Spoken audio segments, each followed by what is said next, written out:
আসসালামু আলাইকুম viewers, FM কিচেনে আপনাদের স্বাগতম। আমি মেঘলা হাসান আজকে আপনাদের জন্য নিয়ে এসেছি নতুন একটি রেসিপি।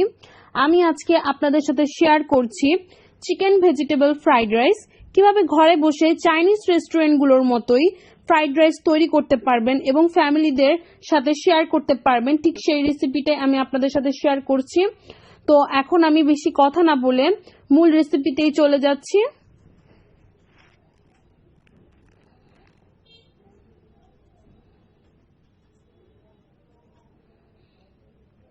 এখানে আমি 1.5 কাপ পরিমাণের চিকেন নিয়েছি। চিকেনটাকে আমি ছোট করে কুচি করে নিয়েছি এবং ভালোভাবে পরিষ্কার করেও নিয়েছি। এখন এটা ম্যারিনেশন করব। ম্যারিনেশন করার জন্য আমি 1/2 চা চামচ পরিমাণের লবণ দিয়ে দিলাম, আর দিয়ে দিচ্ছি সয়া সস 1 টেবিল চামচ পরিমাণের। আপনারা ডার্ক সয়া সস ইউজ করলে 1 চা চামচ পরিমাণ ইউজ করবেন, আমি এখানে লাইট সয়া সস ইউজ করেছি। আর দিয়ে দিচ্ছি কালো গোলমরিচ, আপনারা চাইলে সাদা গোলমরিচ ব্যবহার করতে পারেন। আমি এখানে কালো গোলমরিচটা 1/2 চা চামচের মতো ইউজ করেছি। আর দিয়ে দিচ্ছি টমেটো সস, আপনারা এখানে টমেটো সসের পরিবর্তে আদা রসুনও ব্যবহার করতে পারেন। এখানে আমি 2 টেবিল চামচ পরিমাণে টমেটো সস ব্যবহার করেছি। এখন সবগুলোকে একত্রে মিক্স করে নেব ভালোভাবে। আমার এটা মিক্স করা হয়ে গিয়েছে, দেখতেই পাচ্ছেন। এখন আমি 1 চা চামচ পরিমাণে কর্নফ্লাওয়ার দিয়ে দিচ্ছি। কর্নফ্লাওয়ার দিয়ে ভালোভাবে মিক্স করে এটাকে আমি নর্মাল ফ্রিজে রেখে দেব 1 ঘন্টার জন্য। রাখা হয়ে গিয়েছে। আমি এখন নেক্সট স্টেপে চলে আসলাম। এখানে আমি একটা পাত্রে 3টা ডিম নিয়ে নিচ্ছি। আপনারা চাইলে ডিমের পরিমাণ কম বেশি করতে পারেন। আমি 3টা ডিমকে ভালোভাবে অল্প একটু লবণ দিয়ে ফাটিয়ে নেব। আপনারা চাইলে ফ্রাইড রাইসে আরো অন্যান্য ইনগ্রিডিয়েন্টস ইউজ করতে পারেন, যেমন মাশরুম, চিংড়ি। আমার এখানে ডিম ফাটানো হয়ে গিয়েছে। আমি এখন নেক্সট স্টেপে চলে যাই। এখানে আমি আগেই একটা পাত্রে 1 লিটার পানি ফুটিয়ে নিয়েছি, আর দিয়ে দিয়েছি এখানে তেল 1 টেবিল চামচ পরিমাণের, আর 1 চা চামচ পরিমাণের লবণ দিয়ে দিলাম। এখন ভালোভাবে নেড়ে আমি চালটা দিয়ে দেব। চালটাকে আমি ধুয়ে ভিজিয়ে রেখেছিলাম, এখন ঝরিয়ে দিয়ে দিচ্ছি। আমি এখানে চিনি গুঁড়া পোলাও চাল ইউজ করছি। 2.5 কাপ পরিমাণের পোলাও চাল নিয়েছি আমি এখানে। আপনারা চাইলে বাসমতি চালও ব্যবহার করতে পারেন, তবে বাসমতি চাল ইউজ করলে ফ্রাইড রাইসের স্বাদটা কিন্তু অন্যরকম হবে। এটাকে আমি ভালোভাবে সেদ্ধ করে নেব। এমন ভাবে সেদ্ধ করব যেন জিনিসটা ভেতর দিয়ে একটু কাঁচা কাঁচা থাকে। ওপরে মানে আধা সেদ্ধ করব। ওপরে ভাতের মতো দেখা যাবে, কিন্তু ভেতরে যেন শক্ত শক্ত থাকে, এরকম টাইপ ভাবে আমি সেদ্ধ করব। আমি একটু দেখিয়ে দিচ্ছি। দেখতেই পাচ্ছেন আমার এটা সেদ্ধ করা হয়ে গিয়েছে। আমার এখানে 5 থেকে 6 মিনিট লেগেছে চালটা সেদ্ধ হতে। এখন আমি স্ট্রেনারে ঝরিয়ে নিচ্ছি। আমার এখানে ঝরানো হয়ে গিয়েছে, দেখতে পাচ্ছেন। আমি এখন এটাকে ঠান্ডা করে নেব। ঠান্ডা করে 1 ঘন্টা ফ্রিজে রেখে দেব। ফ্রিজে রাখার ফলে হয় কি, চালটা ঝরঝরা থাকে, একটার গায়ে একটা লেগে থাকে না। এখন আমি একটা পাত্র বসিয়ে দিয়েছি। এখানে 2 টেবিল চামচ পরিমাণে তেল দিয়ে দেব।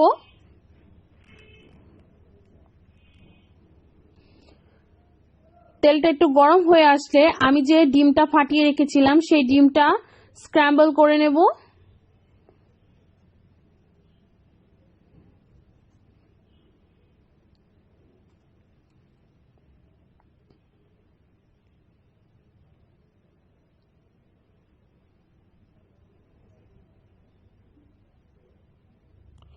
ডিমটাকে এভাবে আলতো হাতে নাড়তে হবে, না হলে জোরে নাড়তে গেলে এটা কিন্তু একদম ঝুরি হয়ে যাবে।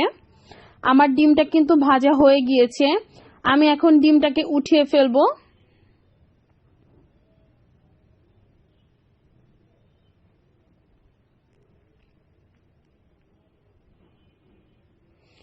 আমি এই একই পাত্রে আরো 2 টেবিল চামচ পরিমাণের তেল দিয়ে দিচ্ছি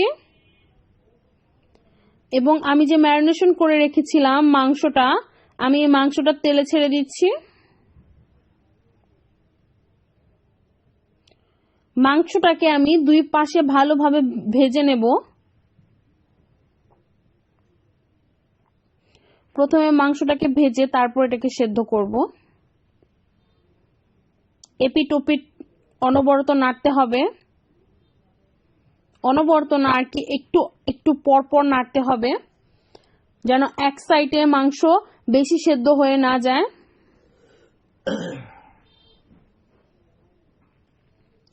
মাংসটা কিন্তু আমার ভাজা হয়ে গিয়েছে। আমি এখন এটাকে সেদ্ধ করব কোনো পানি ইউজ করা ছাড়াই। আমি প্রথমে এটাকে ঢাকনা দিয়ে ঢেকে দেব। 2 মিনিট পর আমি ফিরে এসে দেখাবো। 2 মিনিট পর আমি ফিরে এসেছি। দেখতেই পাচ্ছেন মাংস থেকে আলাদা একটা পানি বের হয়ে এসেছে। আমি কিন্তু কোনো পানি দেইনি, এই মাংসের পানি দিয়ে মাংসটাকে সেদ্ধ করে নেব। মাংসটা আমার এখনো সেদ্ধ হয়নি।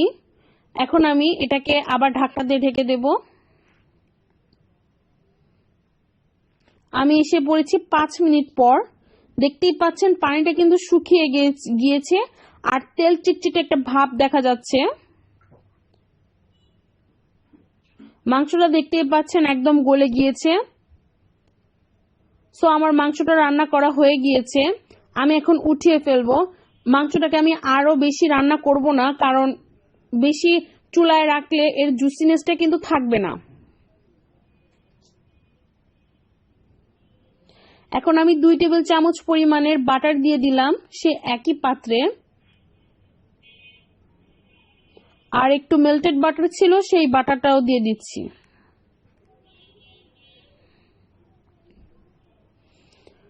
বাটারটাকে একটু গালিয়ে নেব।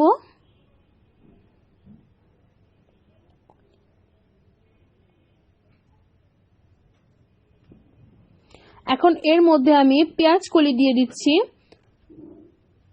হাফ কাপ পরিমাণে। আপনারা পেঁয়াজ কলির পরিবর্তে পেঁয়াজও ব্যবহার করতে পারেন, রসুন কুচিও ব্যবহার করতে পারেন। আমি এখানে হাফ কাপ পরিমাণের পেঁয়াজ কলি নিয়েছি, সবগুলো পেঁয়াজ কলি দিয়ে দিলাম। পেঁয়াজ কলিটা একটু ভেজে নেব। কাঁচা সবজিগুলো আমি আগেই দিয়ে দেব। এখন দিয়ে দিচ্ছি হাফ কাপ পরিমাণের ফুলকপি আর দিয়ে দেব হাফ কাপ পরিমাণের ব্রোকলি। সবজিটা আপনারা আপনাদের পছন্দ মতো দিতে পারেন, চাইলে বাঁধাকপিও দিতে পারেন, টমেটো, বাঁধাকপি। আমি ফুলকপি, ব্রোকলি এগুলোকে ভাজার মাধ্যমেই সেদ্ধ করব। আর দিয়ে দিচ্ছি 1 কাপ পরিমাণের গাজর। গাজরটাকে আমি গ্রেট করে নিয়েছি, আপনারা চাইলে কুচি করে দিতে পারেন।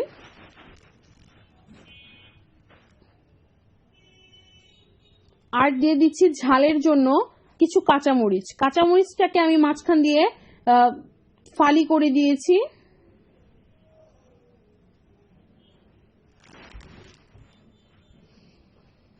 সম্পূর্ণ রান্নাটা কিন্তু আমি হাই হিটেই রান্না করছি। আর দিয়ে দিচ্ছি হাফ কাপ পরিমাণের পেঁয়াজ কুচি। পেঁয়াজ কুচিটা আপনারা চাইলে শুরুর দিকেও ব্যবহার করতে পারতেন। আর দিয়ে দেব ক্যাপসিকাম। আমি এখানে 3 ধরনের ক্যাপসিকাম ব্যবহার করেছি, যা আমার 1 কাপ হয়েছে। আপনারা চাইলে যে কোনো 1 বা 2 ধরনের ক্যাপসিকাম ব্যবহার করতে পারেন।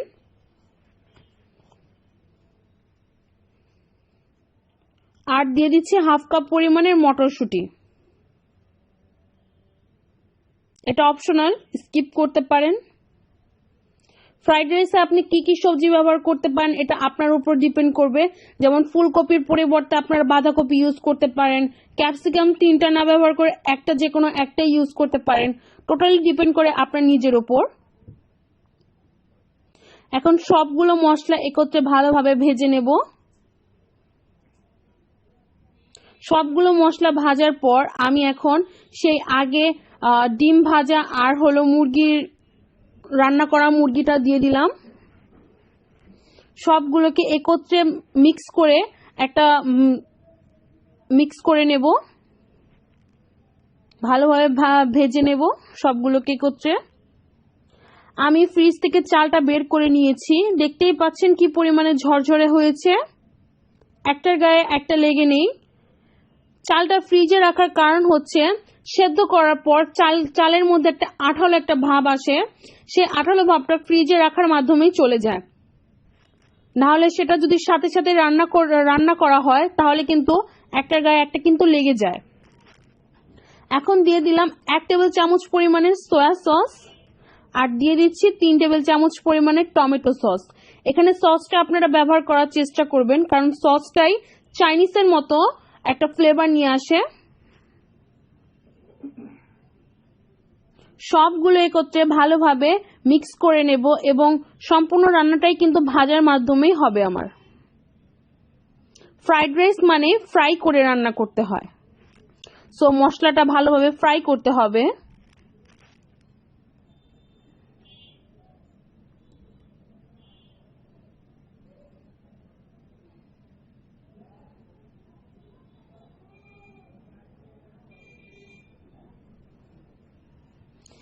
দেখতেই পাচ্ছেন মশলাটা কিন্তু কালার চেঞ্জ হয়ে এসেছে এবং খুব সুন্দর একটি স্মেলও ছড়াচ্ছে। এখন আমি মশলার অর্ধেকটা আমি উঠিয়ে রাখছি, কারণ একসাথে সবগুলো আমি কুক করতে পারবো না, তো অর্ধেকটা দিয়ে আমি অর্ধেকটা রাইস কুক করব। একসাথে যদি রান্না করা যায় তাহলে মশলাটা কিন্তু পারফেক্টলি মিক্স হয় না, সো সেই জন্যই মশলাটা অর্ধেকটা উঠিয়ে রেখেছি, বাকি অর্ধেকটা দিয়ে আমি অর্ধেক চাল ইউজ করব। এখানে আমি যে চালটা নিয়েছি সেদ্ধ করা, এটার অর্ধেকটা নিয়ে নিলাম।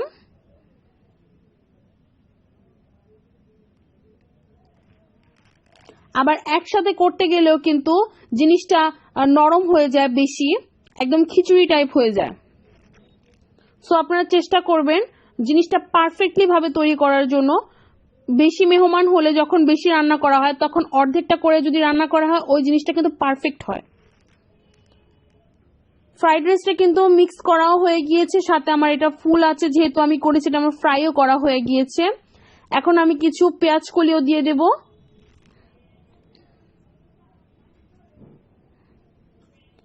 এখানে আমি কিছু পেঁয়াজ কলি দিয়ে দিচ্ছি, আপনারা চাইলে স্কিপ করতে পারেন, এটা অপশনাল, কিন্তু দিলে ভালো হয়, একটা সুন্দর একটা ঘ্রাণ আসে পেঁয়াজ কলিটার জন্য। আমার এটা রান্না করা যেহেতু হয়ে গিয়েছে আমি এখন এটাকে নামিয়ে ফেলবো।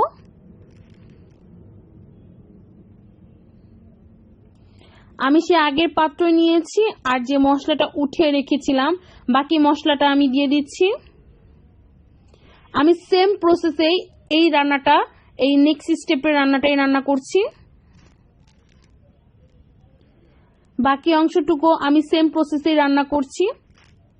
হালকা একটু ভেজে আমি রাইসগুলো দিয়ে দিলাম, বাকি অর্ধেকটা রাইস ঠিক সেভাবে ভালোভাবে ভেজে একটু পেঁয়াজ কলি দিয়ে আমি নামিয়ে ফেলবো। সো আমার ফ্রাইড রাইস রান্না করা হয়ে গিয়েছে। আপনাদের কেমন লাগলো আমাকে কমেন্ট করে অবশ্যই জানাবেন। ফ্রাইড রাইসের গন্ধে আমি আর সহ্য করতে পারিনি, তাই ভিডিওর মধ্যে খাওয়া স্টার্ট করে দিয়েছি। তো আমার ভিডিও যদি আপনাদের ভালো লেগে থাকে তবে লাইক, কমেন্ট, শেয়ার অবশ্যই করবেন এবং আমার চ্যানেলটাকে সাবস্ক্রাইব করবেন। আর কমেন্ট করে অবশ্যই জানাবেন যে ফ্রাইড রাইসটা কেমন হলো। বাসায় একবার ট্রাই করবেন। ইনশাআল্লাহ নেক্সট রেসিপিতে আবার দেখা হবে। আল্লাহ হাফেজ।